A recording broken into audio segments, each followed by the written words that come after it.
A gente lê primeiro ou ora primeiro? Então vamos orar primeiro. Unânime, né? Senhor meu Deus, eterno nosso Deus, seja glorificado o teu nome, e pelas ofertas trazidas ao teu altar, santificado para sempre. E pela santificação do teu nome, venha a nós o teu santo reino, e vindo o teu reino, seja feita a tua vontade aqui na terra, do mesmo modo que ela é feita aí em cima no céu. O pão de sábado, dai-nos hoje, perdoa todas as nossas ofensas, e dai-nos disposição e humildade no coração, para perdoarmos aqueles que nos devem e também aqueles que têm nos ofendido. Não nos deixe cair em nenhum tipo de tentação, antes livra-nos de todo o mal. Amém. Coloque a sua mão direita sobre a cabeça e diga: Senhor, abra o meu entendimento, para que eu possa compreender a tua palavra. Amém. Glória a Deus. Tá bom aí? Todo mundo ouvindo? Aí no fundo vocês me ouvem bem? Bata uma palma, deixa eu ver. Era uma. A coisa lá sempre chega distorcida. Se você me ouve bem aí no meio, bata 2 palmas, tá vendo? Aqui na frente ouve bem, bata palmas. Vixe, o pessoal do fundão está prejudicado.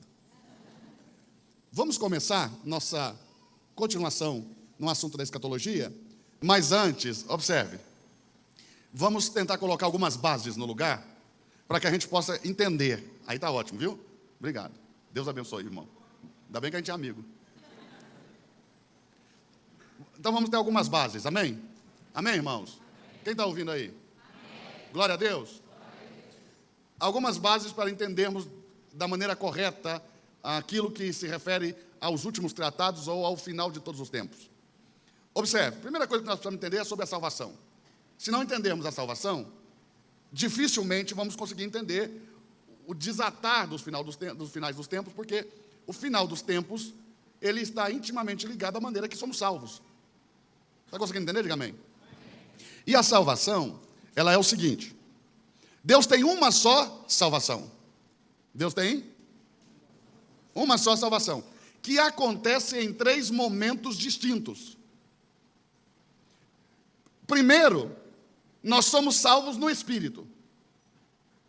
Depois, inicia-se um processo de salvação da alma. E por último, nós somos salvos no corpo. Quem está por aí?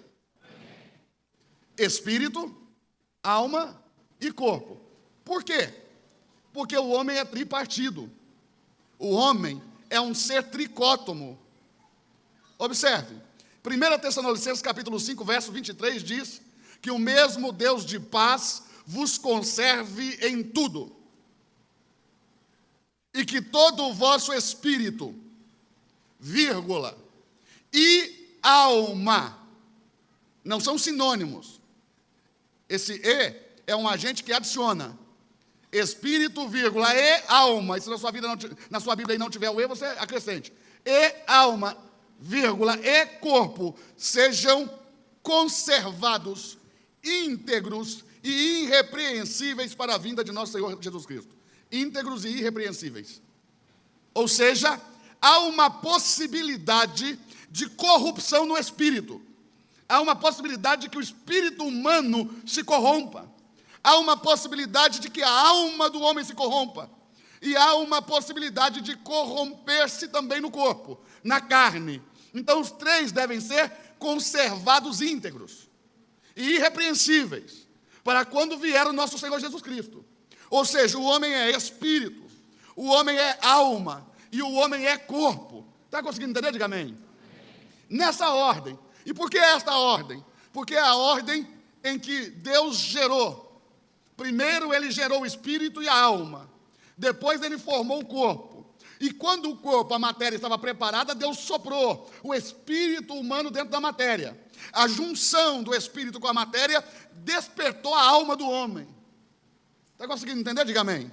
Quem está por aí? Levanta a mão, dá um sinal aí, deixa eu ver se você está vivo. Meu Deus, glória a Deus. Preste atenção. Quando tudo isso aconteceu? Quando eu fui gerado em Deus? Antes do mundo ser fundado. Antes de Deus formar a terra, antes de Deus fundar o mundo, antes de Deus fundar a terra, você já tinha sido gerado em Deus. Está conseguindo entender? Diga amém. Assim que você não precisa mais ficar escondendo a idade de ninguém. Por quê? Porque você já tinha sido gerado, você já existia em Deus. Lá em Efésios, no capítulo 1, verso 4, diz o seguinte: e Ele nos elegeu nele. Onde? Dentro dele. Antes da fundação do mundo. Ou seja, antes da fundação do mundo, você já existia em Deus, e antes do mundo ser fundado, Deus escolheu você. Está conseguindo entender? Diga amém. Digam o que quiser a seu respeito. Digam os seus pais o que quiserem dizer. Ah, nós não planejamos. Não interessa. Você pode não ter sido o plano dos homens, mas foi plano de Deus. Está conseguindo entender? Diga amém. Você é plano de Deus. Deus escolheu você. Você não nasceu por acidente divino. Você nasceu por escolha divina. Quem entendeu? Agora, lá em Zacarias 12:1, diz que Deus formou o seu espírito dentro dele. Diz lá em Zacarias 12:1 que Deus, o Deus que forma a terra, o Deus que estende os céus, também forma o espírito do homem dentro dele. Está conseguindo entender? Diga amém. Quem está por aí? Lá em Gênesis, no capítulo 2, verso 7, diz a Bíblia: então formou Deus o homem do pó da terra, e lhe soprou nas narinas o fôlego de vida, e o homem foi feito alma vivente. Olha o processo. Primeiro Deus gerou o homem no espírito, dentro dele, antes da fundação do mundo. Amém? Depois que o mundo já está formado, Deus toma do pó da terra e forma um boneco, forma um homem moldado no barro, forma um corpo, sem vida. Quando o corpo está moldado, porque essa palavra formou, dá a ideia de manipular, fazer com a própria mão. Amém? Quando o corpo está moldado, Deus sopra nas narinas o fôlego de vida, a alma vivente. E o homem, ele sopra o fôlego de vida, o espírito humano, e o homem passa a ser alma vivente. Então, em Gênesis 2:7 está escrito assim: então formou o Senhor Deus o homem do pó da terra, e lhe soprou nas narinas o fôlego de vida, e o homem se tornou alma vivente. Desculpa, eu estou me perdendo porque está muito ruim. Vem ouvir, irmão, porque aí você consegue arrumar. Talvez aí para você não está chegando, mas aqui fica tom. Aí eu não... Amém? Então o homem foi feito alma vivente. O que o homem foi feito? Quem pode dizer comigo bem forte? Só os crentes agora, os simpatizantes podem ficar de fora, vai. Vê, quando você chama os crentes, eles vêm. Amém? Alma vivente. Mas nos ensinaram que o homem é um espírito, que tem uma alma e habita em um corpo. Da onde nós adotamos, de onde nós recebemos esse ensino? Do Dr. Kennedy Reagan, que é um pastor norte-americano, que também é ensinador, que criou também outras teorias e teologias que também nós adotamos, como a teologia da prosperidade, que ele é o propulsor dessa teologia pelo mundo afora. Está conseguindo entender? Diga amém. Ele escreveu um livrozinho chamado O Homem em Três Dimensões, que ele escreve lá assim: eu quero que você comece a pensar em você mesmo como sendo um espírito que tem uma alma e habita em um corpo. Aí você tem que ficar repetindo para você mesmo: eu sou um espírito que tem uma alma e habita em um corpo. Até você acreditar. Eu sou um espírito, entendeu? Porque não tem doutrina para isso. Porém, observe, a Bíblia diz: e o homem foi feito alma vivente. Amém? E por que o homem foi feito alma vivente? Um ser inteligente. Um ser com capacidade de discernimento. E a essa alma vivente, Deus deu dois corpos. Um corpo espiritual para interagir com o mundo dos espíritos e um corpo natural para interagir com o mundo natural. Nós somos as únicas criaturas no planeta, no universo, capazes de interagir simultaneamente em dois planos de existência conscientemente. Nenhum outro ser consegue fazer isso. Nós conseguimos agir conscientemente no mundo espiritual e conseguimos agir conscientemente no mundo natural. Ora, João 4:24 diz que Deus é espírito. E se Deus é espírito, como eu posso me relacionar com Ele sendo carne? Não haveria como. Então Deus nos deu um corpo espiritual para que o relacionamento com Deus fosse possível. E nos deu um corpo natural para que o relacionamento com as coisas naturais, incluindo o seu irmão, fosse possível. Está conseguindo entender? Diga amém. Então o homem é um ser tripartido, o homem é um ser tricótomo. Ele é alma, espírito e corpo. Lá em Jó, no capítulo 32, no verso 8, diz assim: na verdade, há um espírito no homem, E o sopro do Todo-Poderoso o faz entendido, o faz alma vivente. Então, o contexto em que ele está falando é o contexto da criação do homem. Então, observe, na verdade, há um espírito no homem. O homem não é o espírito. Há nele um espírito, ele é a alma. O ser é a alma. Pelo amor de Deus, quem liga para pastor uma hora dessa? Só o que me faltava, perdão, viu? O ser é a alma. Quem está aí? Vocês estão por aí? O ser é...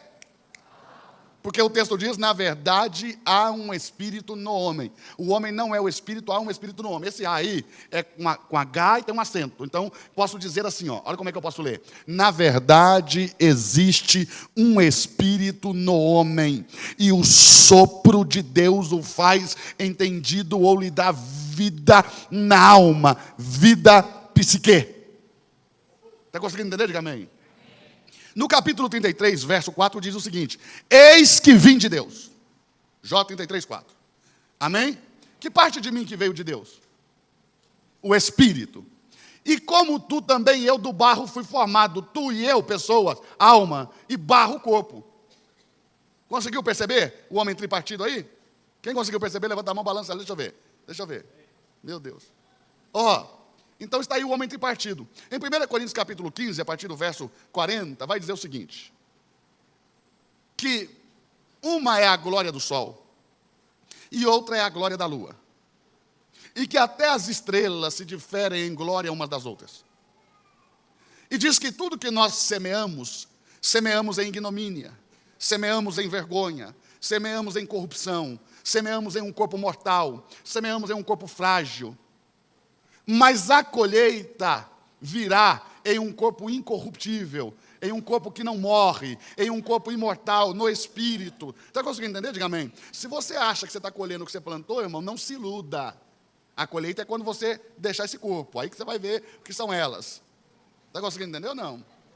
Porque agora você está só colhendo alface. As jabuticabas ficaram para mais tarde. Porque você planta alface, colhe rápido. Planta jabuticaba, acha que não vai colher, porque demora muito tempo para nascer. Mas vai brotar, vai dar fruto, e você vai ter que chupar. Está conseguindo entender? Diga amém. Aí ele diz assim, ó: semeia-se no corpo natural, mas ressuscitará corpo espiritual. Então a Bíblia declara ser o espírito humano um corpo. É um corpo que nos foi dado para interagir com o mundo do espírito.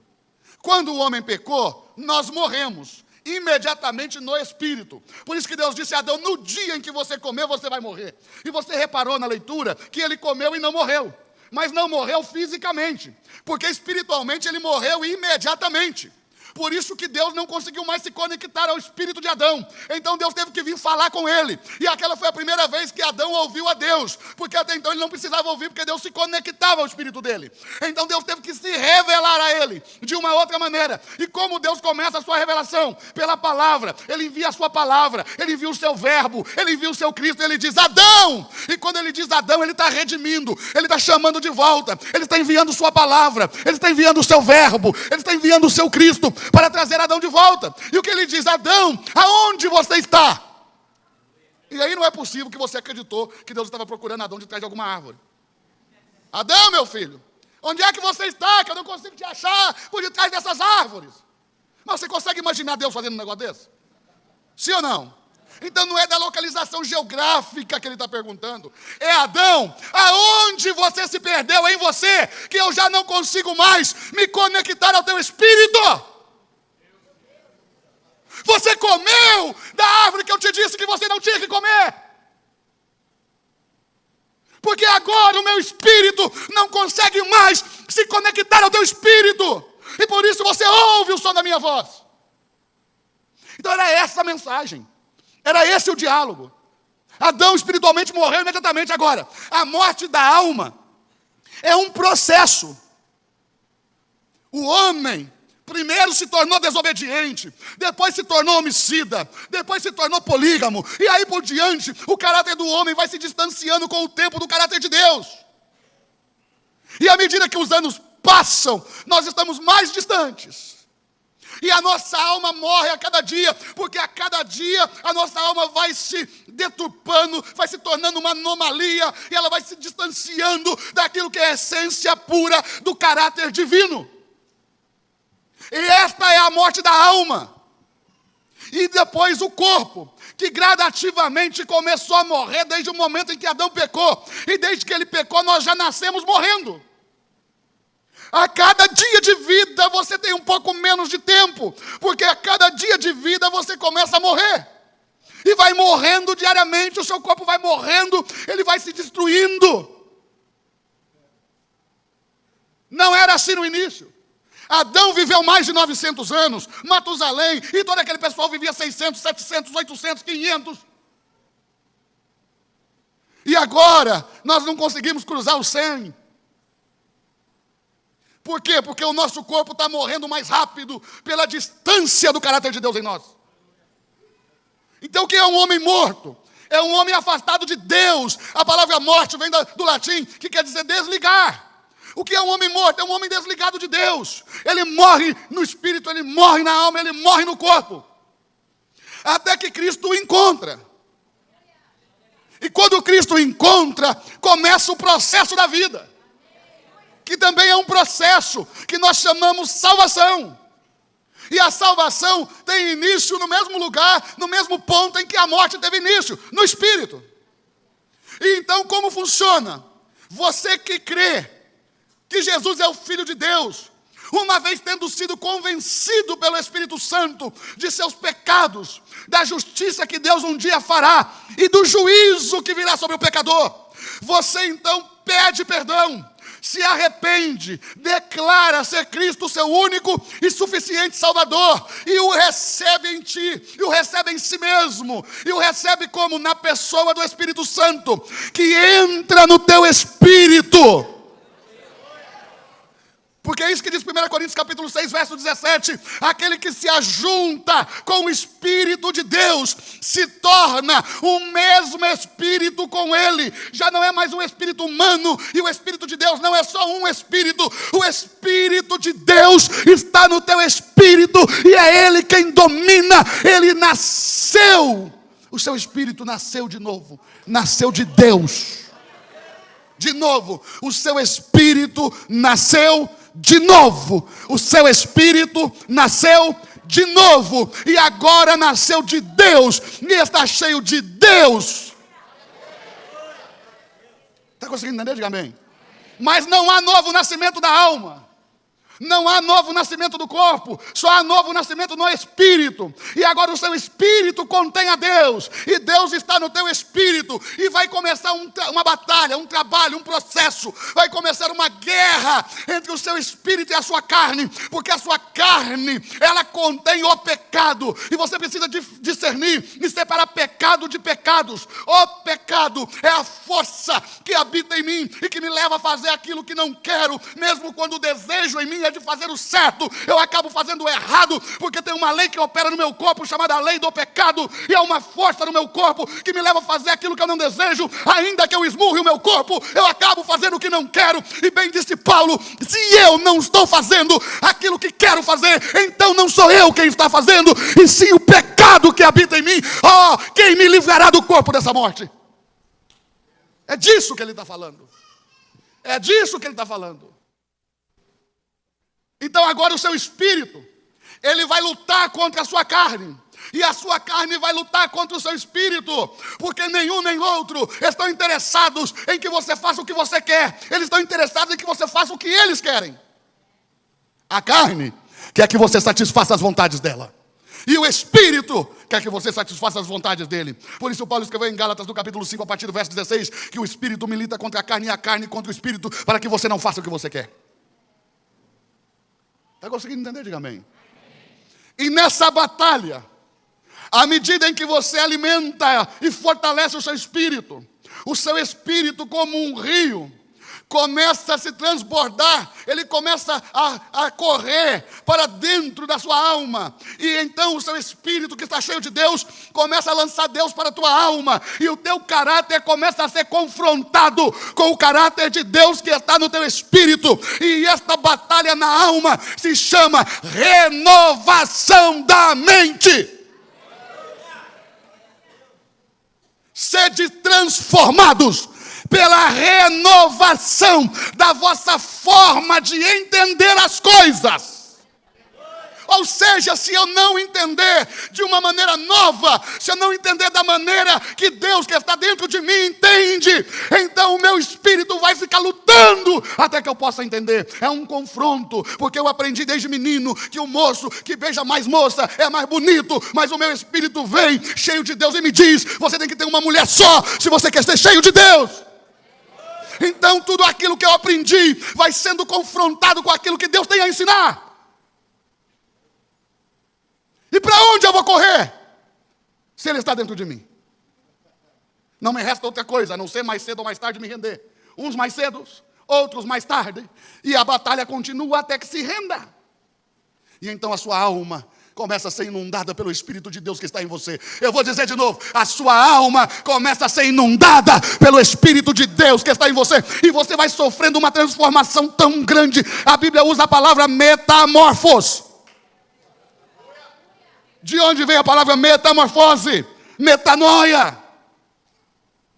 Por que metamorfose? É como a largata que encasula e depois vira uma borboleta. Quem vê a borboleta e não presenciou o processo, jamais diria que a borboleta foi uma lagarta. Está conseguindo entender? Diga amém. Você agora, nesse exato momento, está vivendo esse tempo, esse processo. Você está encasulado na palavra de Deus. Por isso que sem a palavra de Deus é impossível que haja salvação na alma, porque o espírito é salvo pela fé, mas a alma é salva pela palavra. Não, você não pegou. O que eu estou te dizendo é que existe uma maneira de salvar o espírito, e outra de salvar a alma, e uma outra de salvar o corpo. Como que eu salvo o meu espírito? Pela fé em Cristo Jesus. Como que eu salvo a minha alma? Pela implantação da palavra da verdade em mim. Recebei, disse Tiago, com mansidão. Por que com mansidão? Porque a primeira reação que você tem quando a verdade te alcança é de ira. Por isso que antes de uma aula como essa eu tenho que orar e dizer: Deus, repreenda o espírito da ira. Porque você se ira, porque a verdade de Deus vai contra as tuas verdades. Então o que você faz é se irar, é ficar nervoso, é ficar nervoso, é se revoltar, é ficar com raiva, é ficar com ódio do pregador. Esses sentimentos não são bons, não vêm de Deus. Tem que gritar para você ouvir. Mas é a primeira coisa que acontece. Então ele diz: recebei com mansidão a palavra em voz enxertada, a qual é poderosa para salvar as vossas almas. O que salva a alma é a palavra. Por isso que tem muita gente com a alma não salva, apesar de já ter sido salvo no espírito. Por que a alma não é salva? Porque o caráter não foi transformado. Não se iluda, escuta o que eu vou te dizer. Uma pessoa pode ser salva no espírito e passar a vida inteira sem sofrer nenhum tipo de transformação na alma. Por isso que você vai ver a igreja cheia de pessoas mau caráter. Salvas, mas mau caráter. Porque foram salvas pela fé, mas não se permitem ser transformadas pela palavra. Agora, aquele que começou a boa obra há de terminá-la antes do fim. Há de terminá-la antes do dia do fim. Está conseguindo entender? Diga amém. Quem está aí? Como se dará a salvação do corpo? Pela ressurreição dos mortos. O Espírito que ressuscitou a Cristo vai te ressuscitar também. E o seu corpo vai passar pelo mesmo processo que passou o corpo de Cristo.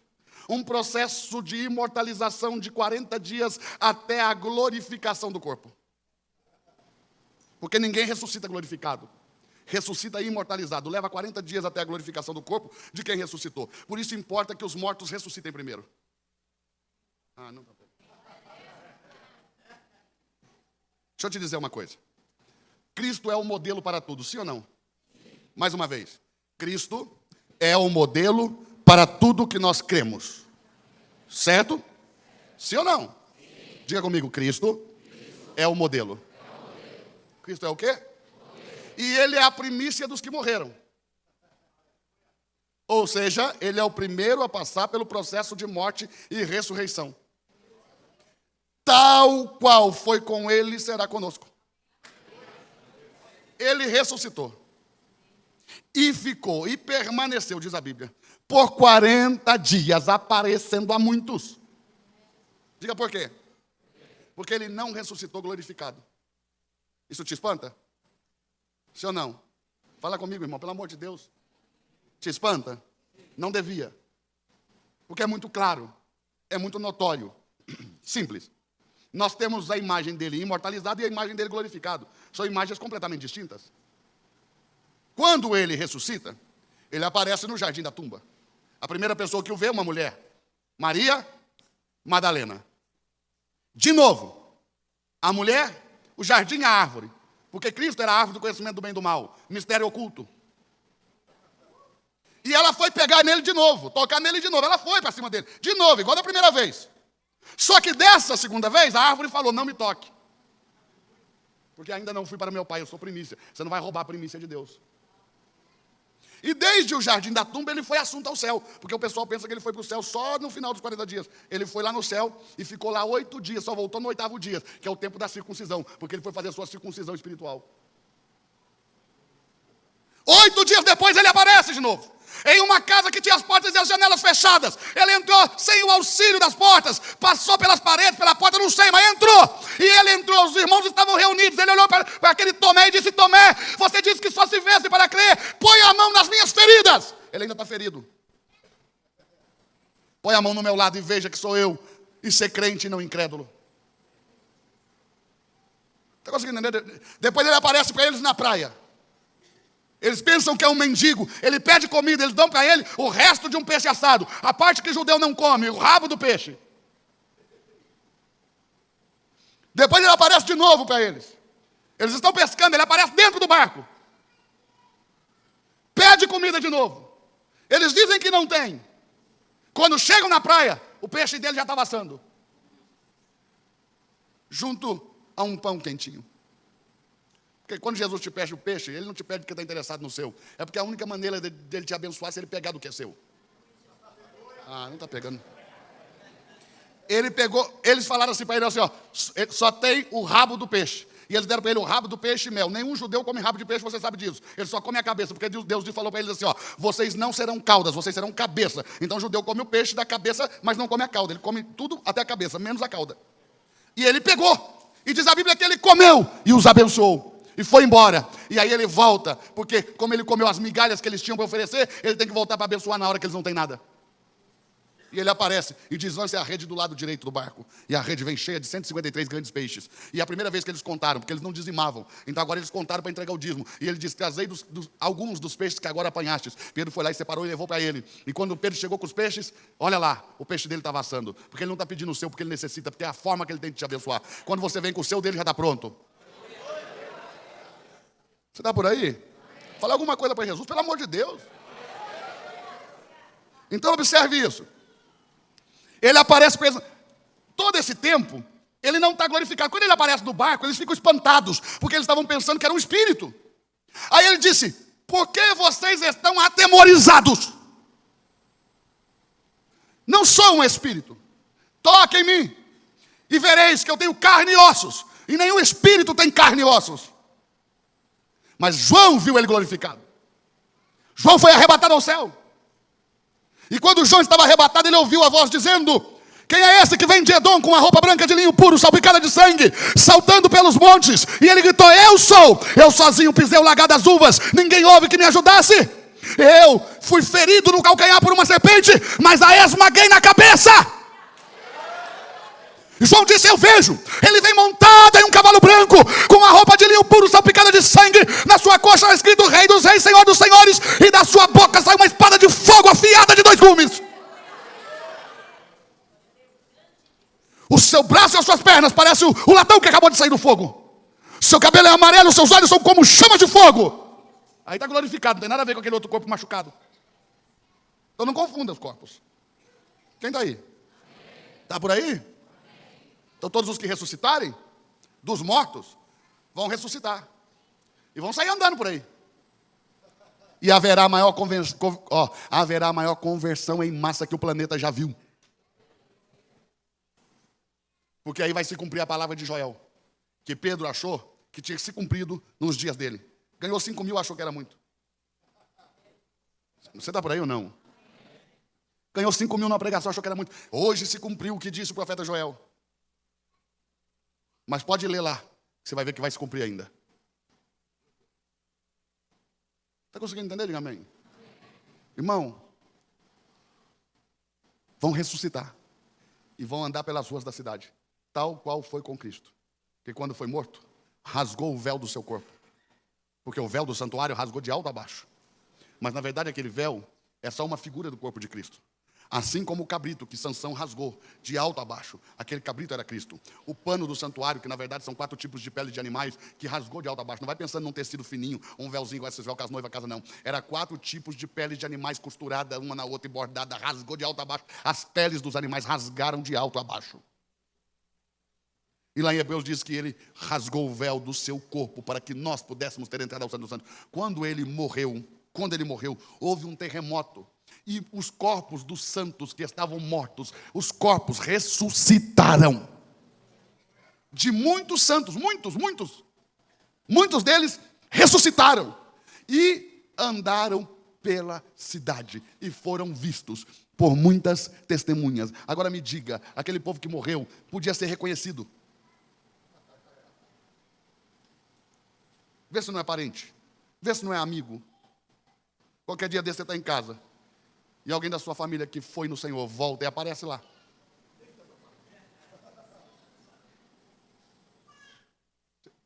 Você crê na ressurreição, né?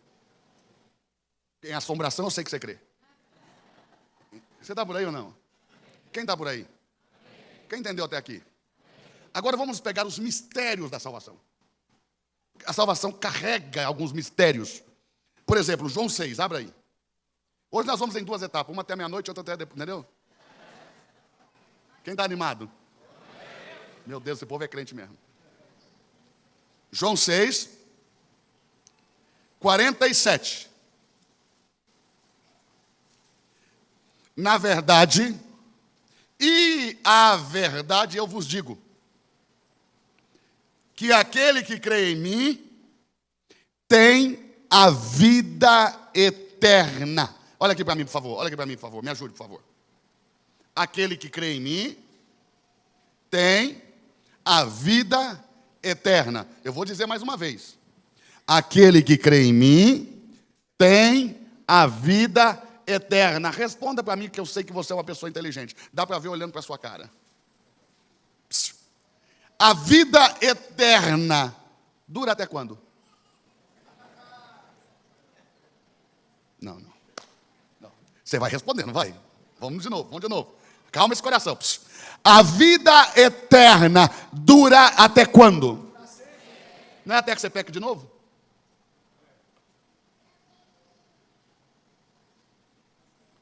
Não, por que ele não escreveu assim, ó? Aquele que crê em mim tem a vida, até que peca de novo. Porque se pecar de novo, vai perder a vida. Diga, por que ele não disse isso? Porque não é o que ele quer dizer. Aquele que crê em mim tem a vida eterna. Dura até quando? E qual é o pré-requisito para adquirir a vida eterna? Qual é o pré-requisito para receber a vida eterna? Mais alguma coisa? O que ele está dizendo aqui? Que basta? Se eu crer, eu tenho vida eterna. Que dura até sempre. Quem pegou? Agora olha, um detalhe que parece que a Bíblia vai entrar em contradição. Abra sua Bíblia em Marcos 16.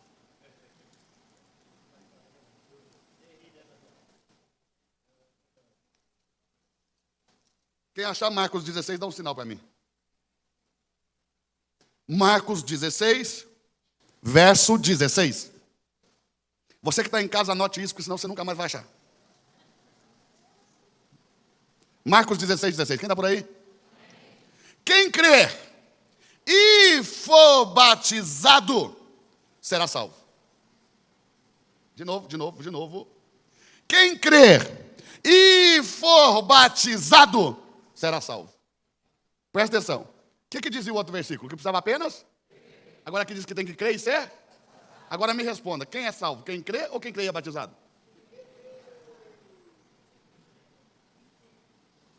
Mas e aí, vamos rasgar isso aqui? Porque esse aqui diz que tem que crer e ser batizado. O outro diz, o que crê em mim tem a vida eterna. Esse aqui diz, o que crê e for batizado, esse será salvo. E agora? Esse é o tipo de coisa que quando o crente vem na Bíblia, ele balança a cabeça e fala, deixa para lá. Por isso que nós nunca chegamos ao conhecimento da verdade. Porque é o tipo de coisa que você não quer pensar, é o tipo de coisa que você não quer estudar, é o tipo de coisa que você não quer confrontar. Porque, olha bem, é desconfortável. Não para você que chegou aqui outro dia, mas para esses dinossauros da fé que andam por aqui. Porque aqui está cheio de batistodonte, presbiteriano, sauro, assembleano rex. Entendeu? Está cheio de gente quadrada. Daquele evangelho quadrado. Entendeu? 300 anos de igreja. Quando eles olham para isso, não tem resposta. É tão desconfortável para eles que eles não querem tocar no assunto.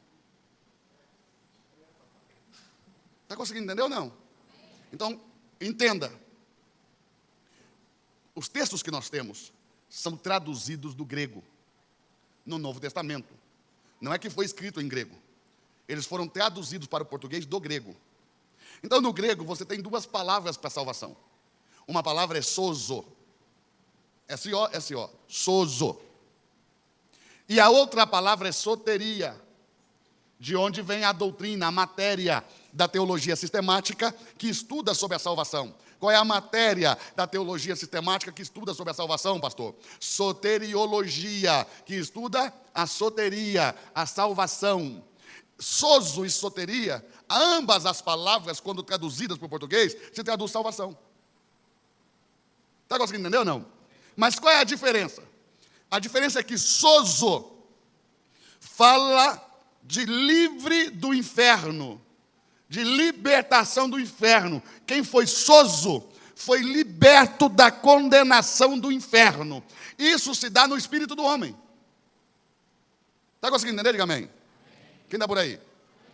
Agora, quem foi soteria, foi sozo, livre da condenação do inferno, mas também passou pelas águas do batismo. Está conseguindo pegar ou não? Qual é a diferença? Alguém que crê em Cristo e nunca é batizado e morre, vai para o inferno? Sim ou não? Então por que você se batizou? Se não ia mudar nada. Está conseguindo entender ou não? Então a pessoa que crê em Cristo, morre, não se batizou, não vai para o inferno, mas poderá reinar com Cristo? Não. Diga por quê? Porque está escrito assim, ó. Olha o que ele falou para Nicodemos. Nicodemos, quem não nascer de novo, não pode ver o reino de Deus. Então, para eu ver o reino de Deus, eu preciso nascer de novo. O novo nascimento se dá não. No Espírito, crente. Gente, eu estou falando tem meia hora. Vamos de novo. O novo nascimento se dá no Espírito. Amém? Então, quem nasceu de novo no Espírito vai ver o reino. Mas vai fazer parte da família real? Depende. Se ele continuar o processo e for fiel até a morte, pode ser que ele seja. Está conseguindo entender ou não? Qual é o outro passo? Nicodemos não entendeu nada. Claro que não entendeu nada. Não tinha o Espírito Santo, você tem. Ele diz, como pode um homem, sendo velho, voltar para o ventre de sua mãe e tornar a nascer? Jesus olhou para ele e falou assim, o senhor é doutor da lei mesmo? Como que você é doutor da lei e não entende isso? Como dinossauro da fé que você não entende isso? Está conseguindo entender ou não? Se eu estou te falando de coisas terrenas, você não entende. Como é que você vai reagir quando eu te falar das coisas celestiais? Não dá para falar do céu com você. Foi isso que ele falou para Nicodemos. Nicodemos, quem não nascer da água e do Espírito não pode entrar no reino. Ou seja, para ver o reino eu só preciso nascer do Espírito, mas para entrar nele eu tenho que nascer da água e do Espírito. Ou seja, quem não foi batizado nas águas não tem possibilidade alguma de reinar. O ladrão estava na cruz, porque o pessoal acha que ele é o ladrão da cruz, mas não roubou a cruz não. O ladrão que estava na cruz disse: Senhor, lembra de mim no teu reino? Mas Jesus não pôde dar a ele o reino. O que Jesus disse? Hoje mesmo estarás comigo no paraíso. Porque reino não é uma coisa que Deus simplesmente pode dar. Porque o reino não é dado. O reino, totalmente ao contrário da salvação e da vida eterna, que te é dada de graça e pela graça. O que quer dizer de graça? Não tem preço. O que quer dizer pela graça? Você não merece, mesmo assim eu te dou. Então não tem preço e é um favor que eu não mereço. É de graça e pela graça. Por isso diz o texto: aquele que tem sede, venha e beba de graça da água da vida. Não precisa pagar, não tem preço. Você não precisa pagar de forma alguma, nem sendo grato. Porque tem gente que quer retribuir o que Jesus fez por ele, sendo grato. Não adianta. Se você tiver que pagar, então já não é mais salvação. Porque salvação é de graça e pela graça. Você não tem que pagar e não há nada que você faça que te torne merecedor. Por isso que diz, lá em Efésios capítulo 2, que a salvação é um dom gratuito de Deus. Diga assim, o que é um dom? Dom é aquilo que Deus te dá de presente. Está conseguindo entender ou não? Diga, dom é um presente. Quem aí já deu presente? Levante a mão. Levanta alto. Quem já deu presente aí no intuito de tomá-lo? Só pai malvado, né? Eu vou te dar, se você não se comportar, eu te tomo. É por isso que você pensa que Deus é igual ao seu pai. Não, vou falar de novo. A sua vida inteira você viveu debaixo de barganha, você não entendeu? Quero sair. Tem que tirar notas boas. Lembra? Quero uma bicicleta. Tem que lavar a louça. Quero jogar o videogame. Tem que ajudar a limpar o quintal. Tudo na sua vida foi barganha. Por isso que você não entende quando Deus fala, eu te dou. Aí você pergunta para ele, o que é que o senhor quer? Quando ele diz nada, você duvida. Porque na sua vida nada foi de graça. Tudo teve um preço. Tudo foi troca. Tudo foi barganha. E aí você acha que Deus é igual. Quando Deus te dá, você nem acredita. Você deve pensar assim, ó. Olha como é que você pensa. Alguma coisa ele vai querer. Está conseguindo entender ou não? Mas ele não quer nada, ele te deu. E Deus não dá pensando em tomar. Por isso que diz lá em Romanos, no capítulo 11, verso 16, que os dons e as vocações são irrevogáveis. Deus não revoga dom. Se a salvação é dom, como que ele vai revogar? Segura aí na cadeira. Sei que você está passando mal. Você segura. Quem está aí? É que alguém tinha que te falar essas coisas, gente. Um dia você precisa enfrentar. Amém? Então, a salvação não vem de vós. É dom de Deus. Não é adquirida por meio das obras praticadas por nós. Eu não adquiro salvação quando eu me comporto. Deus me deu a salvação quando eu era um lixo. Está conseguindo pegar ou não? E por pior que você seja, você ainda é melhor do que antes que ele te alcançou. Antes do momento dele te alcançar. Pastor, você não sabe o tanto que eu estou ruim. Você era pior, porque você não lembra. Tem gente que não lembra como chegou na igreja. Você tem que bater foto. A feição era outra. O rosto era carregado. A feição era de ódio. Hoje você olha simpático, leve, bonito, bonita, mas não foi assim não. Chegou ruim. A maioria chegou ruim. Você olhava para o cara e dava medo, parecia que ele queria te avançar. Quem viu alguém chegando aqui nesse estado? Levanta a mão. Quem viu alguém chegando mais ou menos nesse tipinho aí? Agora não, agora o cara é leve. Mas presta atenção. Quando você chegou, você começou a sofrer essa metamorfose pelas palavras que você tem recebido. E nem você percebeu o nível de transformação. Você só percebe quando as pessoas te encontram. Os antigos. E dizem, você mudou, hein? Eles não querem nem ficar perto de você demais. Porque na cabeça deles você ficou chato. Porque quando o mundo está no maligno. Quando você vem para Deus, ele começa a te odiar. Por isso seus amigos não gostam mais de você. Por isso que eles te excluem. Por isso que eles falam nas suas costas. Por isso que eles não te chamam para as coisas. Está conseguindo entender? Porque foi assim com Cristo, tal qual é com você. Agora observe isso. Quando alguém novo chega, você vai ajudar. E aí a pessoa fica desesperada. Tem uns que não querem batizar porque fumam. Irmão do céu, ele não quer vir na igreja porque fuma. Ele não quer dizimar porque fuma. Ele não quer batizar porque fuma. E aí ele não se acha digno de Deus. Presta atenção. O que Deus está te dando não é porque você merece. É exatamente porque você não merece que Ele está dando. E aí tem uns crentes, posso falar?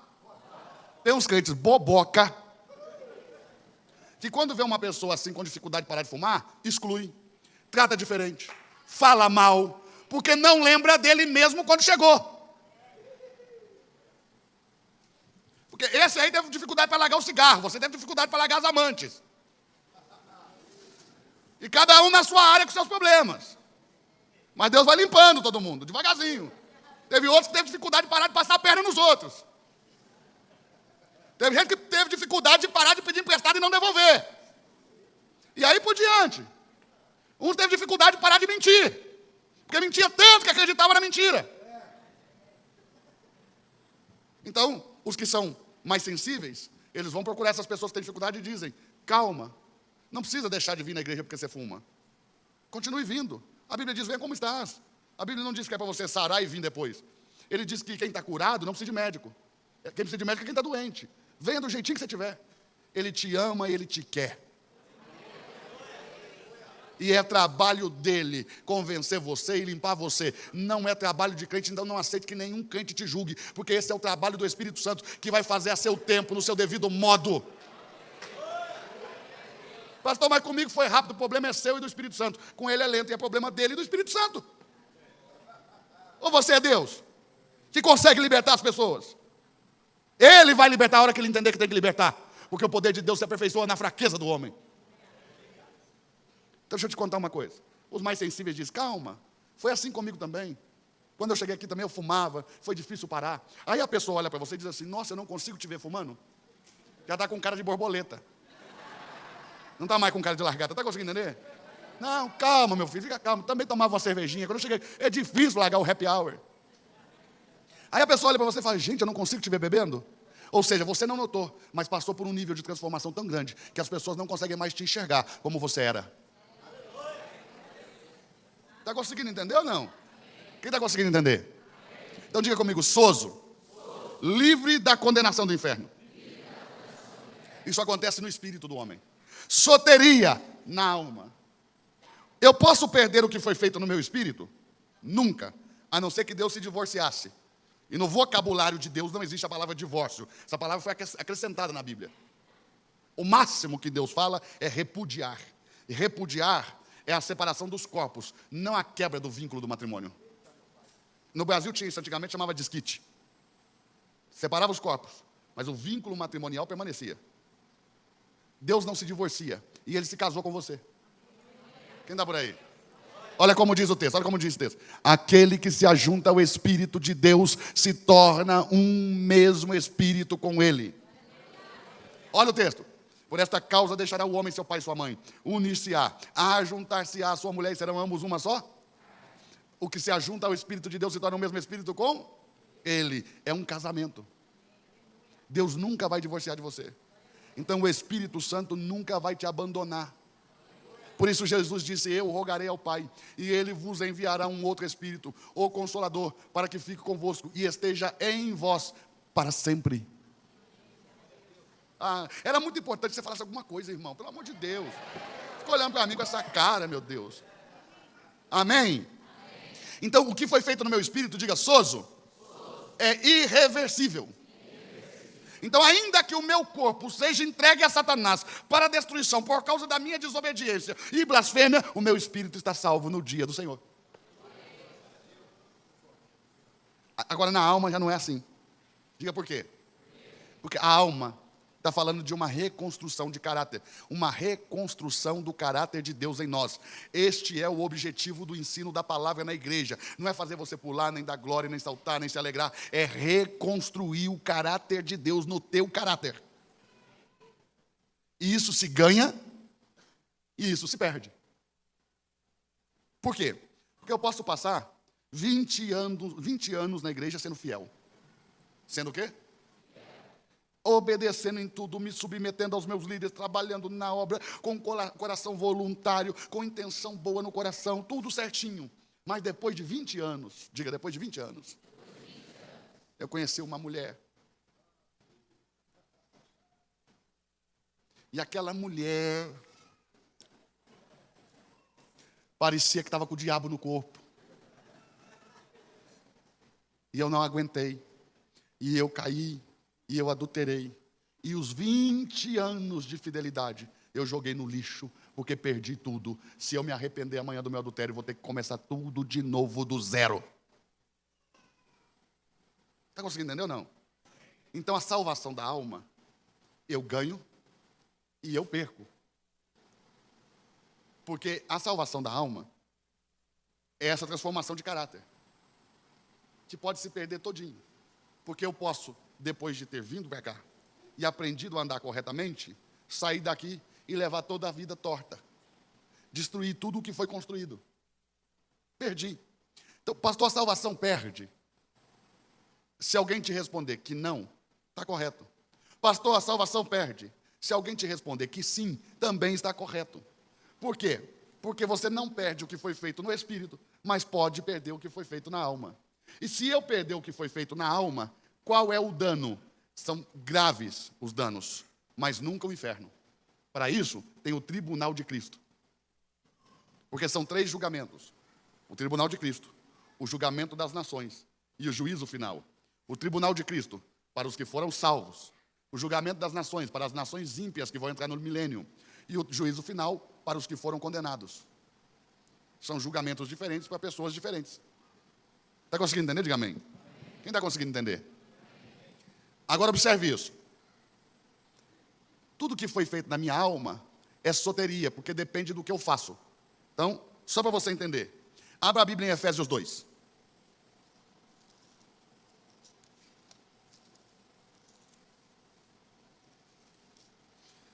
Quem achar, diga amém. Efésios, verso 8, olha aí. Porque pela graça sois salvos, por meio da... Isto não vem de vós, é dom de... Não vem das obras, para que ninguém se glorie. Está conseguindo entender? Diga amém. Somos feituras de Cristo. Somos feituras suas, criados em Cristo Jesus para as boas obras. Então observe, eu não fui salvo pelas boas obras, eu fui salvo para praticar boas obras. Não pegou, vou falar de novo. Eu não fui salvo pelas boas obras que pratiquei. Eu fui salvo para praticar boas obras. Está conseguindo pegar? Quem está pegando? Levanta a mão, balança aí, pega não, só deixa eu ver, pelo amor de Deus. Agora olha bem. Eu fui salvo para as boas obras. E se eu não praticasse as boas obras? Então eu vou sofrer uma consequência, que é a perca da salvação da alma. Vou perder o que na minha alma foi feito.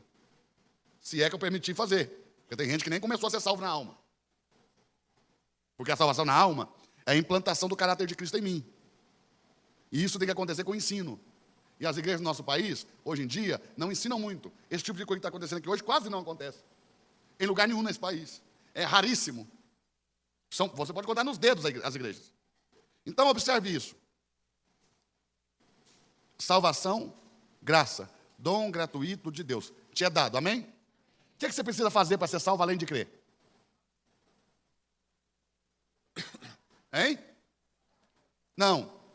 Salvo sozo.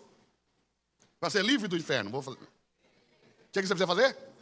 Mais alguma coisa? Mais alguma coisa? Então abre Mateus 16.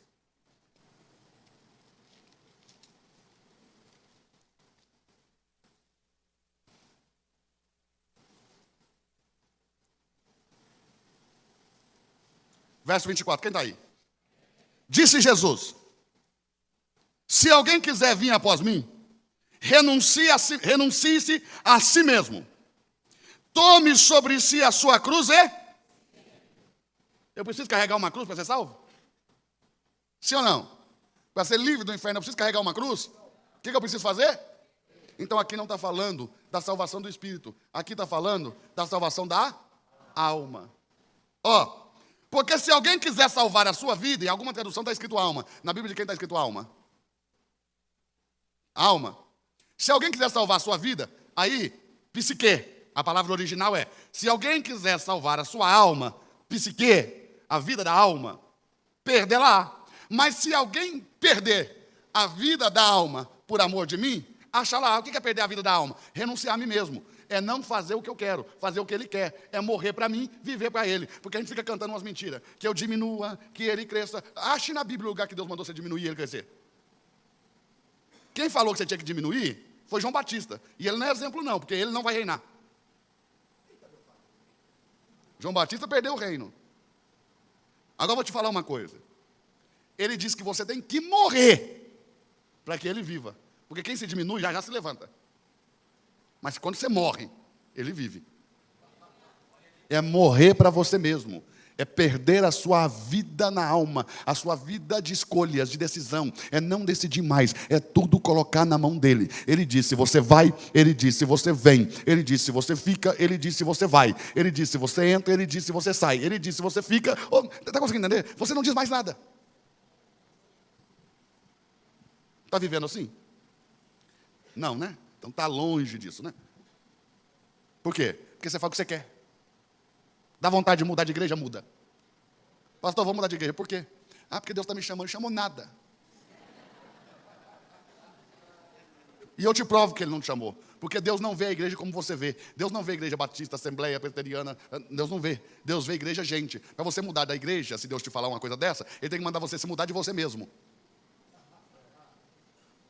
É você que não quer mais ficar. Não espiritualiza, não. Seja sincero. Eu não quero ficar. É seu direito. A minha ovelha ouve a minha voz e vem. As que não ouvem não são minhas. Se você não consegue ouvir o pastor, vai embora mesmo.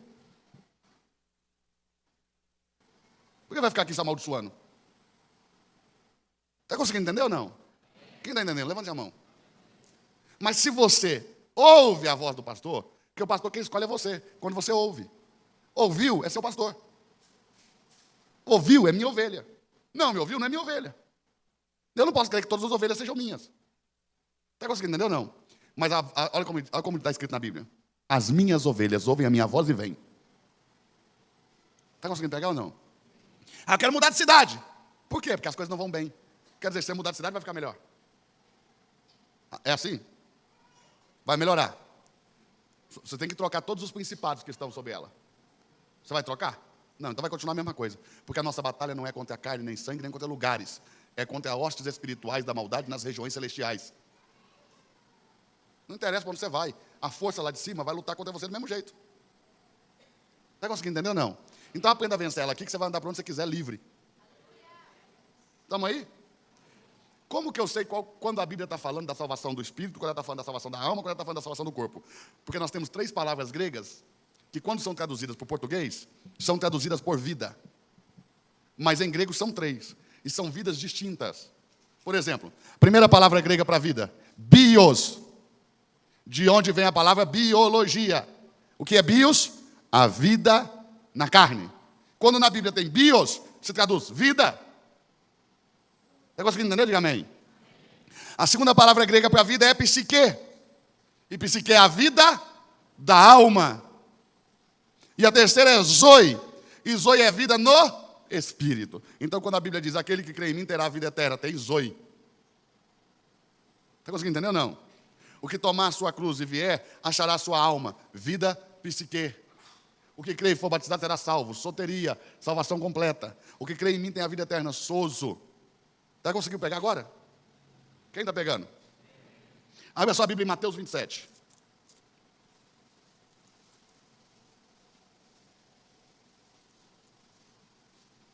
Segura aí, deixa eu te falar um detalhezinho aqui, depois a gente vai para o texto. Deus precisa salvar o seu espírito, Deus precisa salvar a sua alma e Deus precisa salvar o seu corpo. Amém? Qual é a salvação do espírito? O novo nascimento no espírito. Qual é a salvação da alma? A renovação do entendimento, a transformação da alma. Amém? Qual que é a salvação do corpo? A ressurreição e a glorificação do corpo do pecado. Quem entendeu? Quem pegou? Você não fala nada, gente. Parece que você não está entendendo. Então diga, se eu sou tripartido, Deus tem que me alcançar por completo. No espírito, na alma e no corpo. O que significa a palavra evangelho?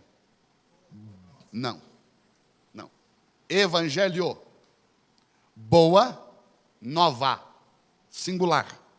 Evangelhos. Boas novas. Plural. Evangelho é a boa notícia que Deus tem. Amém? Só que Deus tem que ter uma boa notícia para o meu espírito. Ele tem que ter uma boa notícia para a minha alma. E Ele tem que ter uma boa notícia para o meu corpo. Quantos evangelhos nós temos na Bíblia? 3. Nós temos 4 relatos da pregação dos evangelhos.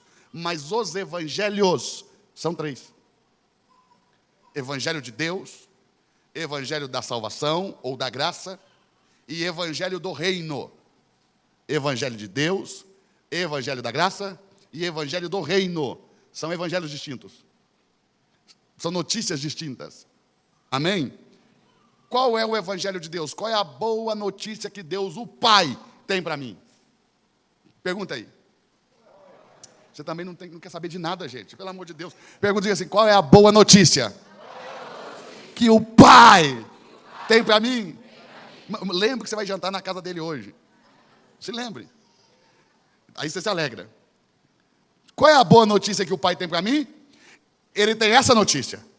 Meu filho, minha filha, eu amei o mundo de uma tal maneira que enviei o meu filho para que todo aquele que nele crê não pereça, mas tenha a vida eterna.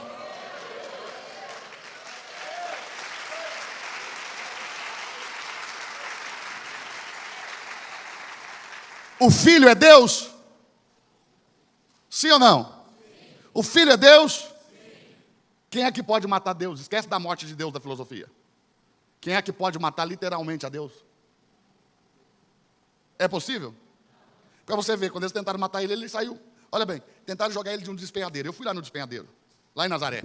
É um precipício, com mais de 100 metros de altura. Você olha assim, ó, só de chegar perto dá medo. Tentaram jogar ele de lá. Cercaram ele, não tinha para onde ele fugir. É um precipício, no cume de uma montanha, você não tem para onde ir. Ele saiu andando no meio de todo mundo, ninguém encostou nele. Pegaram em pedras para matá-lo. Ninguém tacou uma. Se ajuntaram e tramaram para matá-lo. Nenhum plano foi para frente. Diga por quê? Impossível matar a Deus. Ninguém matou Jesus. Olha o que ele disse. Ninguém me tira a vida. Eu a dou. E essa é a boa notícia que o Filho tem para nós. O Pai enviou, mas aí você tem que ver se ele quer morrer. Então a boa notícia do Pai, eu amei e enviei. Qual é a boa notícia do Filho? Ninguém pode me tirar a vida, mas eu te amei a um tal ponto que eu a dou por amor de vós. E qual é a boa notícia do Espírito Santo? Você, que foi alvo do amor de Cristo, eu virei e te ressuscitarei, assim como eu ressuscitei a ele. Porque se ele não ressuscitou, também vós não ressuscitará. Mas, se ele ressuscitou, também vós ressuscitarás. Ele, o Espírito Santo, que ressuscitou a Cristo, vai nos ressuscitar também. Eu não quero nem morrer. A verdade é essa. Eu quero ser raptado ainda vivo. Está conseguindo entender ou não? Agora, se morrer, voltaremos. Porque o Espírito Santo tem essa boa notícia. Ainda que você morra, eu te farei ressurgir do pó da terra. Então, é uma boa notícia para o Espírito, Evangelho. Uma boa notícia para a alma, Evangelho. E uma boa notícia para o corpo, Evangelho. Evangelho de Deus, Evangelho da graça e Evangelho do reino. O Evangelho da graça salva o meu espírito. O Evangelho de Deus salva o meu corpo. E o Evangelho do reino salva a minha alma. Está conseguindo pegar? Faz assim, ó. Depois de 300 anos. Mas é bom. Diga assim, toda teologia. O que é a teologia? O estudo acerca da revelação de Deus. Porque nós não podemos estudar a Deus.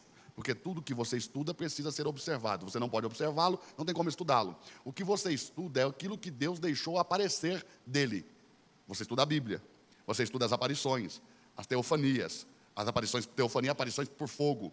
Então você estuda a manifestação, a revelação, aquilo que Deus permitiu ser visto. Isso é teologia. E como qualquer outra ciência, é de revelação progressiva. O que é isso? Todos os dias você cresce em conhecimento. Por isso que diz, conhecer e prosseguir em conhecer, nunca vai parar. Certo? Qual é o sentimento no seu coração quando você aprende essas coisas novas? Por que não me ensinaram? Por que eu não sei disso? Olha bem. E aí nós começamos a desqualificar os que nos ensinaram. Aí a pessoa diz assim, eu aprendi mais esses dias do que em toda a minha vida. Não, você só pôde aprender o que eu estou te dizendo, por toda a sua vida você foi ensinado por alguém que te trouxe até aqui para eu poder te levar um pouco mais além, para depois outro pegar na sua mão e te levar mais além ainda. Você está pegando? Por exemplo, quando você era menino, você estudava, se alguém te perguntasse lá na prova, o que é um átomo? E você respondesse, a menor partícula da matéria, você ganhava um 10. Olha a infelicidade de quem descobriu o átomo. O nome não quer dizer indivisível? Dividiram. Em nêutrons, prótons e elétrons. E já chegaram até na antimatéria. Agora, quem ensinou para nós que o átomo era a menor partícula da matéria, mentiu para a humanidade? Hein? Mas se você responder isso hoje, você ganha 0.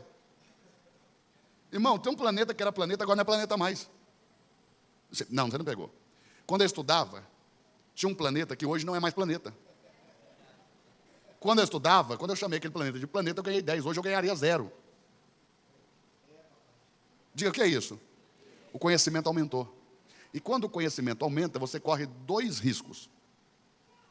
Todo mundo que estuda corre esses 2 riscos o tempo todo. Diga quais? Descobrir que muita coisa que você pensava não ser verdade, é verdade. E descobrir que muita coisa que você julgava ser mentira, é verdade. Está conseguindo entender? Diga amém. Então nós não temos que desqualificar quem nos trouxe até aqui. Aliás, temos que dar graças a Deus a eles. Por causa deles, podemos prosseguir. O que nós não podemos é estacionar na fé, que foi o que aconteceu nos últimos 100 anos. Porque se você lê os teólogos do século XVIII e XIX, dá preguiça de ouvir os nossos pregadores. De tão ruim que são, perto da erudição e da revelação que tinham aqueles de 200 anos atrás. Aliás, se você ler os de 100 anos atrás, 200 anos atrás, 300 anos atrás, 500 anos atrás, 1000 anos atrás, 1500 anos atrás, você ainda se assusta. Porque nós hoje não temos a revelação que eles tiveram. É incrível. Porque o pessoal fica assim, você é milenista, pré-milenista, pós-milenista. Eles querem saber o que você é, mas não querem estudar. Você é pré-tribulacionista? Deixa eu te falar uma coisa, teologia não discute mais essas coisas não, isso é bobagem de igreja. Esses pontos para teologia são pontos resolvidos, claros. Isso é coisa de igreja. Isso é coisa de igreja, coisa de batista, coisa de presbiteriano, coisa de assembleano, coisa de igreja, não é coisa de teólogo. Teologia tem claro esses pontos, não tem discussão teológica sobre esses pontos, a não ser que um cara da presbiteriana comece a discutir com o batista. Teologia neutra, pura, Bíblia, não discute, porque é claro, um leu uma parte, outro leu o outro, começaram a brigar. Por que Calvino diz que a salvação não perde? Porque ele estava lendo a Bíblia e se atentou para a salvação do Espírito. Por que Jacobs Arminius diz que perde? Porque ele leu a salvação da alma. E um e o outro começaram a brigar, né? Apesar que eles não brigaram, o povo que fez a guerra. Mas observe, presta atenção. Porque a guerra quem faz é o povo. Outro dia mesmo alguém falou para mim assim, você é calvinista. E eu falei para ele assim, e você sabe o que quer dizer ser calvinista? Você já leu pelo menos uma das Institutas de Calvino? Que? Institutas de Calvino. 5. Leu uma, pelo menos? Não, então você não sabe o que é ser calvinista, ignorante. Por que você está falando isso? Porque as pessoas foram condicionadas a repetir aquilo que ouviram, as bobagens que ouviram. Nem Calvino, nem Armínio. Porque um lê um pedaço, outro lê outro. Temos que ler tudo. É só a leitura completa que vai nos levar ao pleno entendimento da salvação. Está conseguindo pegar aí ou não? Quem está aí? Pastor, eu discordo do senhor, é seu direito. Mas também é meu direito de falar. Você tem direito de discordar e eu tenho de falar. Amém? Porque você não é obrigado a concordar comigo em tudo. Mas essa é a maneira que eu vejo. Agora estou te garantindo, está muito mais próximo de eu acertar do que de você. Por quê? Por causa do que nós fazemos.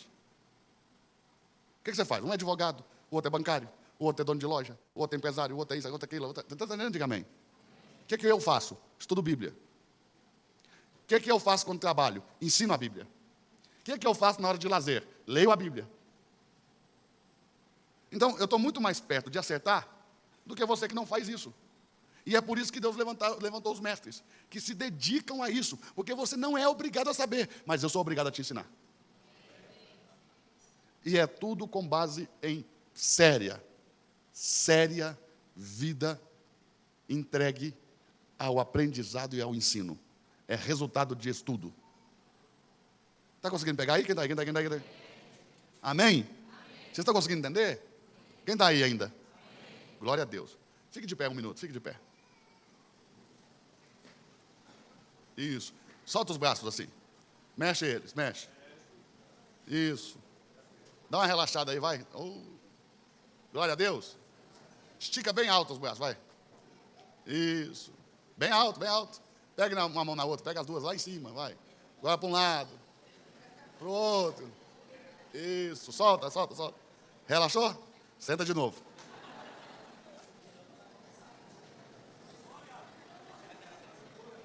Amém? Vamos começar a aula? É rapidinho agora, mas você precisa prestar muita atenção.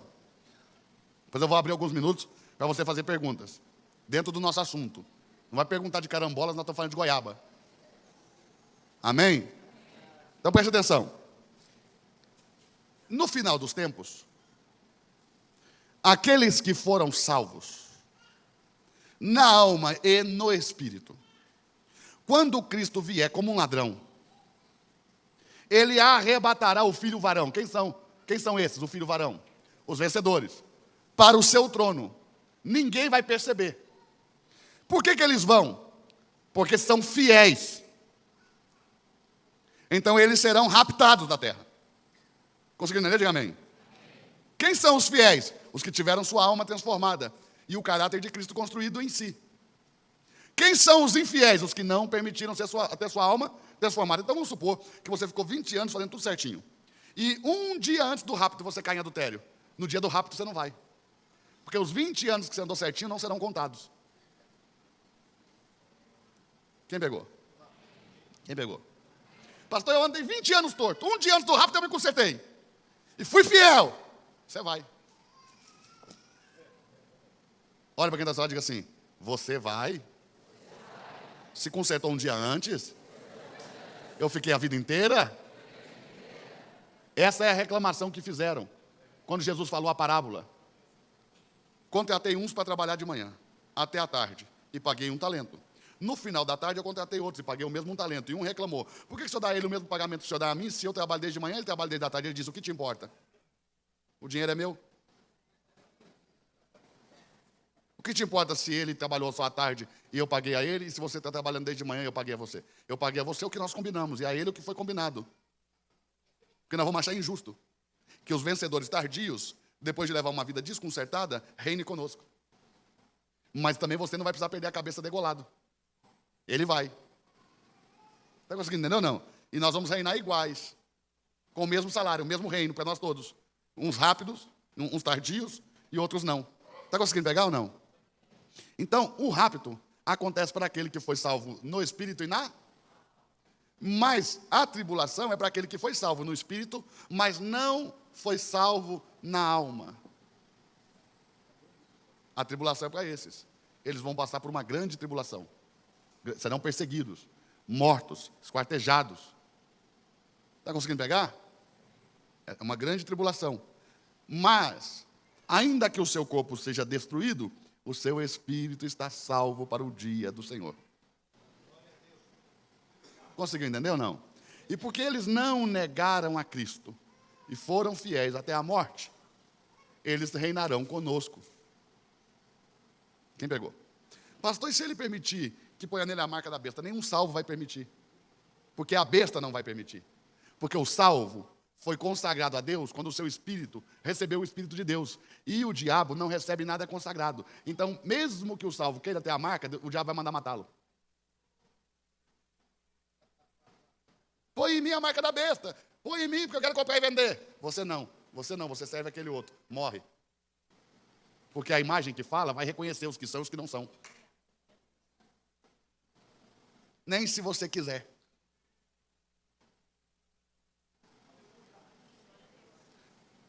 Posso te dar uma pequena revelaçãozinha? Abre em João 1. Deixa o Mateus para depois. Outro dia eu vou ter que voltar. João 1.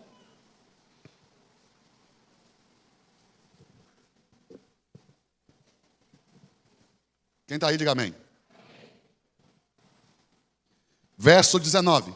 Este é o testemunho de João, quando os judeus mandaram de Jerusalém sacerdotes e levitas para lhe perguntarem, para que lhe perguntassem: quem és tu?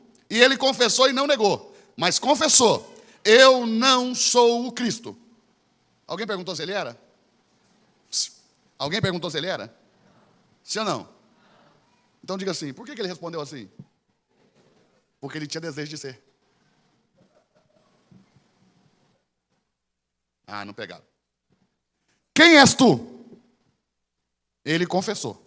Não negou, confessou: eu não sou o Cristo. Ora, irmão, se eu não sou, por que eu tenho que provar que eu não sou? Eu só vou ter que provar que eu não sou se eu pensar que é uma possibilidade de ser. Ou de pelo menos ser confundido com ele. Está pegando aí ou não? Olha bem, confessou e não negou: eu não sou o Cristo. E lhe perguntaram: então quem és tu? És tu Elias? Diga aqui, Elias. O que profetizou Malaquias. Antes do dia do Senhor, ele enviará o profeta Elias. Então eles estavam esperando, os judeus estão esperando o quê? Um grande líder. Pessoas religiosas andam atrás de grandes líderes. Como que Deus confundiu a sabedoria deles? Enviou o filho de um carpinteiro. Está todo mundo procurando um grande líder? E ele era filho de um carpinteiro. Porque o grande líder não é o que se destaca e tem fama. O grande líder é o que é capaz de liderar, na sua simplicidade, grandes homens. Jesus era filho de carpinteiro e liderou senador. Era filho de carpinteiro e liderou príncipes. Está conseguindo entender ou não? És tu Elias? E disse: não, não sou. És tu o profeta? Que profeta? O que Moisés profetizou: depois de mim virá um profeta como eu, a ele ouvireis. És tu o profeta de Moisés? Não. E disseram então: quem és tu? Para que demos respostas àqueles que nos enviaram. Ou seja, ele não é o Messias que profetizou Daniel, ele não é o Cristo que Daniel profetizou, ele não é Elias que Malaquias profetizou, e ele não é o profeta que Moisés profetizou. Eles buscam o quê? Um grande líder. Toda pessoa religiosa quer um grande líder. Ele quer ir para a igreja grande, o pastor famoso. Entendeu? Porque ele é religioso. Quem és tu? Ele disse: eu sou a voz que clama no deserto: endireitai o caminho do Senhor, como disse o profeta Isaías. E os que tinham sido enviados eram dos fariseus, e perguntaram-lhe: por que então batizas, pois se tu não és o Cristo, nem Elias, e nem o profeta, por que batizas? E ele respondeu dizendo: eu batizo com água, mas no meio de vós está um a quem vós não conheceis. Este é aquele que vem após mim, que é antes de mim, do qual não sou digno de desatar as sandálias, ou a correia das sandálias. Observe isso aqui, preste atenção. João Batista,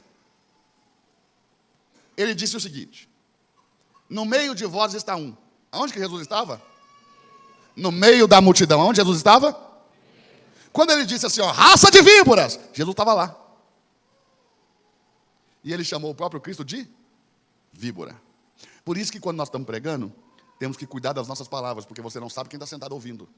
E quem é essa pessoa que está sentada ouvindo hoje será amanhã. Quem ela se revelará amanhã. Está conseguindo entender ou não? Eu posso estar pregando hoje para alguém que vai ser meu pastor amanhã. Sei eu da vida, como vai ser? Está conseguindo entender ou não? Então agora observe. João diz assim, olha o que ele diz. Vós não o conheceis, só que ele também não conhecia. João leu lá Zacarias, e ele recebeu uma profecia. Deus apareceu para ele e falou assim: João, você vai batizar o povo na água, porque quando você estiver batizando na água, o Espírito Santo vai vir sobre as pessoas. Aquele que você vir o Espírito Santo e sobre ele repousar, porque o Espírito Santo vinha sobre muita gente, mas não ficava, não permanecia. Então ele diz, sobre aquele que você vir o Espírito Santo e sobre ele repousar, este é o que batiza com o Espírito Santo. Então, observe. Verso 28. Estas coisas aconteceram em Betabara, ou seja, Betânia, que fica do outro lado do Jordão, onde João batizava nas águas. No dia seguinte, diga comigo, dia seguinte, segundo dia, João viu a Jesus que vinha para ele e disse: eis o Cordeiro de Deus que tira o pecado do mundo. Diga assim, ó, Jesus virá 2 vezes para todo mundo. Uma vez, ele vai vir a mim. Outra vez, ele passará por mim. Uma vez ele vem para você. Na segunda vez ele só vai passar por você. Por que na primeira vez ele vem para você? Porque não foi você que escolheu ele, foi ele que te escolheu. Ele sempre esteve ali, mas João não o via. Só no dia que ele foi para João, que João viu.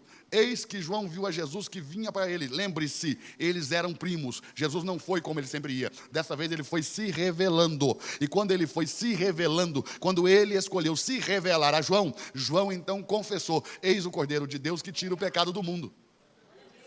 Por que as pessoas não aceitam Jesus? Não é porque não querem, é porque Cristo não se revelou a elas. Porque você acha que é o cara que não quer, a gente fica: vou dar mais uma chance, vou te dar mais uma chance, mais 5 minutos, porque a gente acha que é ele que não quer. Mas não é ele que não quer, é Cristo que não se revelou a ele. Você vai ver que você vai passando o tempo, sabe? E o ambiente vai sendo tomado pela unção. Cristo se revela e ele vem na última hora. Mas ele só vem quando Cristo se revela, senão ele nunca vai aceitar. Porque não foi você que escolheu Jesus, Jesus escolheu você. Não fosse vós que escolhestes a mim, eu escolhi a vós. Quem entendeu, diga amém. Olha bem, olha o que ele vai dizer. Verso 29. No dia seguinte, João viu a Jesus que vinha para ele e diz: eis o Cordeiro de Deus que tira o pecado do mundo. A primeira vez ele vem para mim como o Cordeiro de Deus que tira o pecado do mundo. Este é aquele do qual eu disse, que vem após mim. Hein? Olha bem, após mim vem um homem que é antes de mim, porque foi primeiro que eu. E eu não o conhecia. Mas para que ele fosse revelado a Israel, manifestado a Israel, vim eu por isso batizando com água. Ele batizava com água para encontrar o Cristo. Por que ele batizava? Para que ele fosse revelado, vim eu batizando. Ou seja, o dia que ele se revelar, eu paro de... Ah não, irmão, você está aí, irmão? Vou de novo. Eu vim batizando para que ele se revele a Israel. Ou seja, no dia que eu encontrá-lo, eu paro de batizar e vou segui-lo. Quem pegou? Quem pegou? Quem está aí? Verso 32. E João testificou, dizendo: eu vi o Espírito descer sobre ele do céu como uma pomba e repousar sobre ele. Eu não o conhecia, mas aquele que me mandou batizar nas águas disse: sobre aquele que vires descer o Espírito e sobre ele repousar, esse é o que batiza com o Espírito Santo. E eu vi e tenho testificado que este é o Filho de Deus. No dia seguinte, diga terceiro dia, João estava ali outra vez, e 2 dos seus discípulos com ele. E vendo passar Jesus disse: eis o Cordeiro de Deus. Porque na primeira vez, ele vem como o Cordeiro de Deus que tira o pecado do mundo, porque ele veio para libertar você da condenação do pecado. Quem entendeu, diga amém. Ele foi até você, ele se revelou a você. Na segunda vez, ele não vem como o Cordeiro de Deus que tira o pecado do mundo. Ele vem apenas como Cordeiro de Deus. Ele não vem para você, ele passa por você, e você deve segui-lo. Então existem pessoas que vão aceitar o Cristo e nunca vão segui-lo. Porque uma coisa é confessá-lo e outra coisa é segui-lo. Ele veio para mim e eu o confessei, mas pode ser que eu nunca o siga. Porque seguir significa viver como ele viveu. Está conseguindo entender ou não? E você pode amar Jesus de verdade, pode ser sincero, pode aceitá-lo, pode confessá-lo de verdade, mas não segui-lo. Quem pegou? Quem pegou? Então segura aí que eu estou terminando. 5 minutinhos. Você aguenta? Tem vencedor aí, meu Deus? Amém. Eu sei que a fome fala mais alto aí no estômago. Amém? Mas já nós vamos terminar. Você vai ter até a oportunidade de pagar o meu jantar essa noite. 5 minutinhos, aguenta aí. Quem me dá 5 minutos, pelo amor de Deus? 5, 10, 20, 30, 40, já deu. Vamos lá. Ó, presta atenção. 2 dos seus discípulos, verso 37. E os 2 discípulos de João ouviram-no dizer isso e seguiram a Jesus. Diga, mas o próprio João não seguiu. Por que João vai perder a cabeça? Porque ele vai medir força com Jesus. E a igreja tem um cabeça só. Qualquer um que quiser medir força com ele vai perder a cabeça também. João não tinha que ser preso. Ele só foi preso e morto porque não parou de batizar. E ele vai negar o que ele confessou. Ele não diz aqui, esse aqui é o Filho de Deus? Ele vai negar isso. Vem comigo no capítulo 3, rápido. Verso 22, quem está aí? João 3, 22.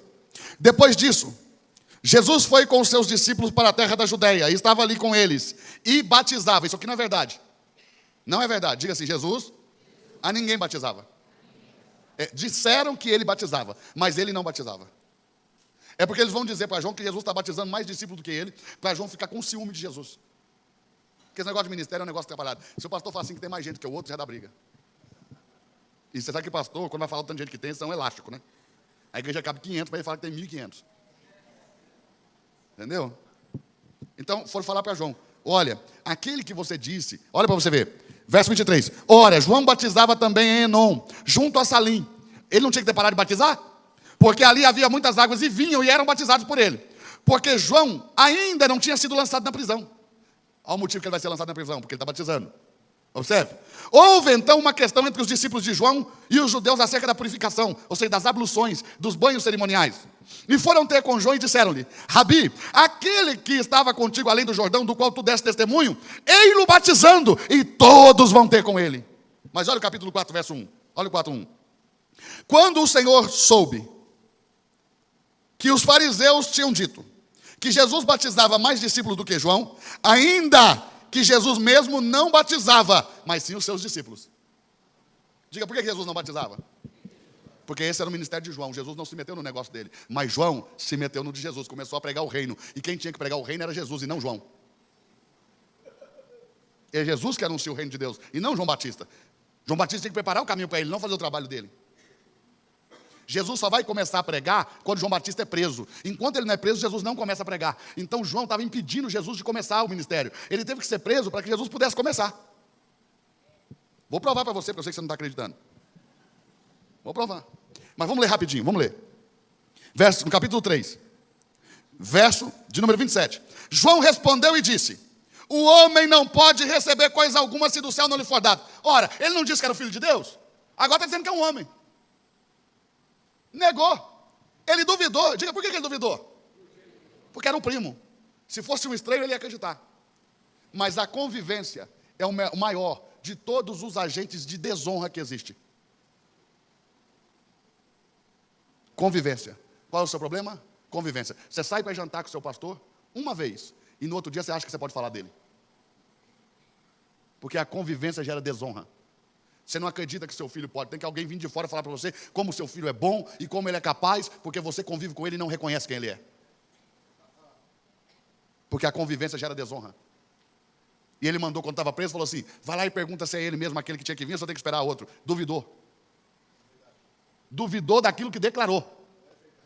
Ou seja, nem se você negar Jesus depois que você crê, você vai conseguir. Porque nem para isso você presta mais. Mas abre lá em Mateus 4, corre.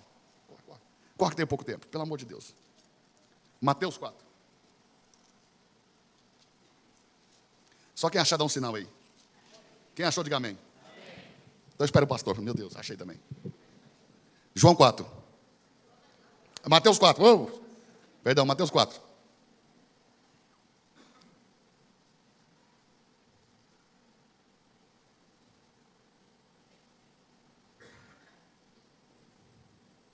Quem achou, diga amém.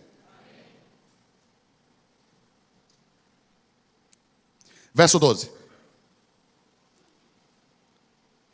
Jesus, porém, ouvindo que João estava preso, voltou para a Galileia e, deixando Nazaré, foi habitar em Cafarnaum, cidade marítima, aos confins de Zebulon e Naftali, para que se cumprisse o que fora dito pelo profeta Isaías, que diz, terra de Zebulon, terra de Naftali, junto ao caminho do mar, além do Jordão, Galileia dos gentios, o povo que estava assentado em trevas viu grande luz, e os que andavam nas regiões da sombra e da morte, raiou a luz. Desde que João foi preso, Jesus começou a pregar e a dizer, arrependei-vos, porque está próximo o reino dos céus.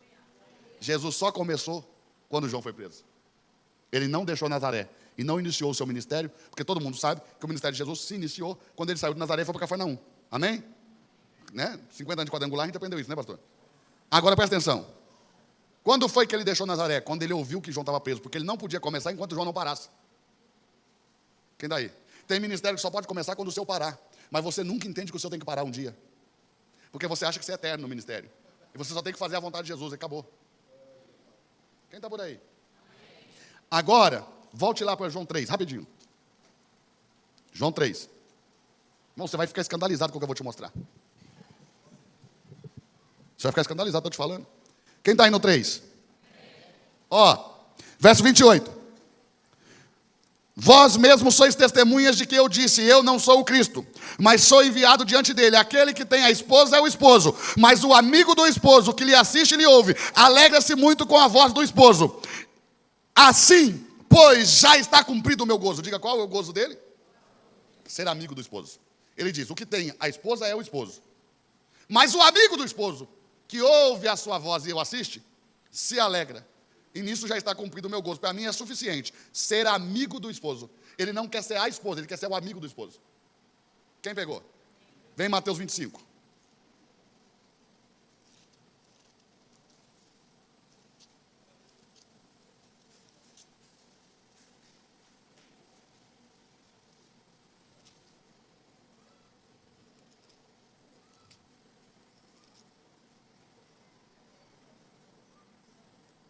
Não, 22, perdão.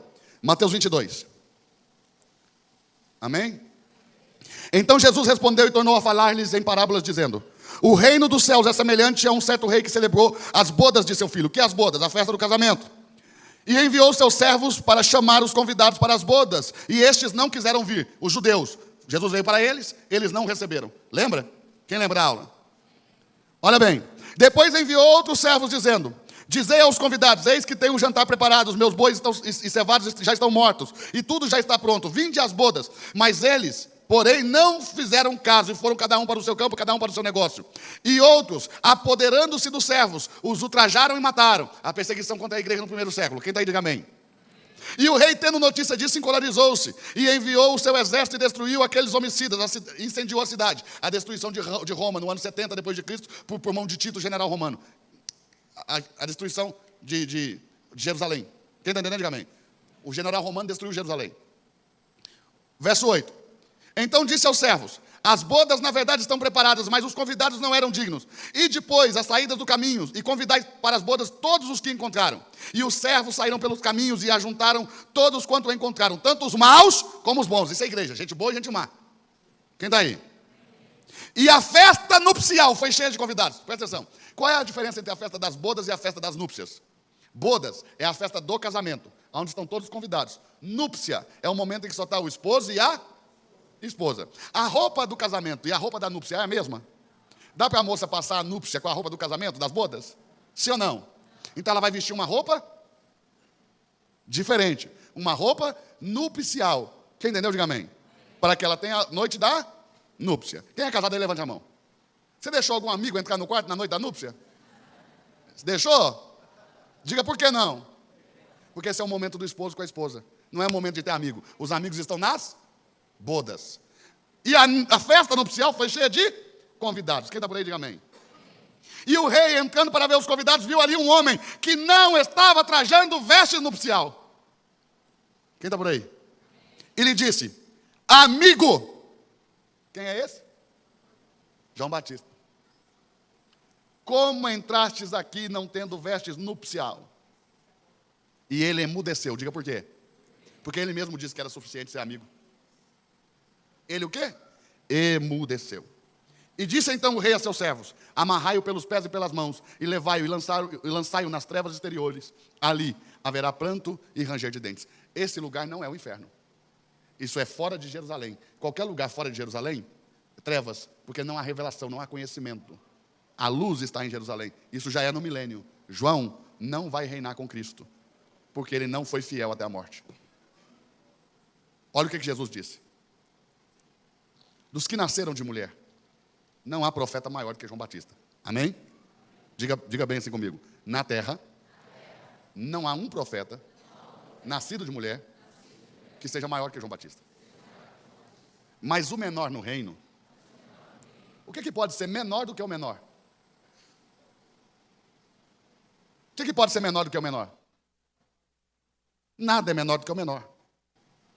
O menor no reino é maior do que ele. Ele está fora. Vai que eu diminua, que ele cresça. Vai diminuindo. A mensagem é que eu morra e ele viva. Qual que é a mensagem? Fique de pé e aplauda Jesus pela sua vida. Você está de parabéns.